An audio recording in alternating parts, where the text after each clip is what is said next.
So I haven't done a review in a while. Let's just try this here.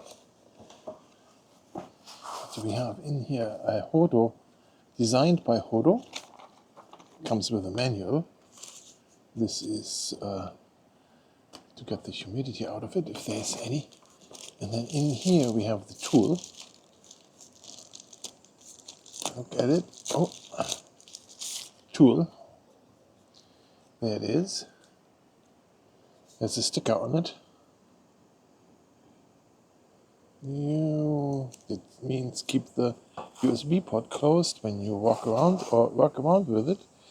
And it has those attachments to it, like a brush. Look at that. This is with a magnet in it, I guess. And then you push the button. There it goes. And then you can brush.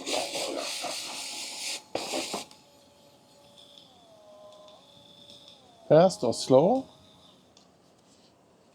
And this is easy to remove. And then you have different brushes here. Look at that. This one. You have to push to turn it on. Slow. Push again to spin a little faster. So here's the spin speed. Fast. Slow.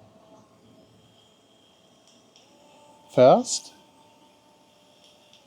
Slow. And push and hold is off. Wow. An abrasive pad. This is the finer brush. What's in here? What is here in the corner? This is like weird. What is this? Oh, look at that. That is a little bag for the attachments. And it's open. It's like a net. So that you, with an open net, and they are wet or whatever, they can dry in there. How do they go in? Look at that. 1, 2, 3, 4, 5 attachments and the charge cable. Look at that. There you go off with your bag. This is recycle. And then you have your little brush with the charger. Perfect. Hope you like it.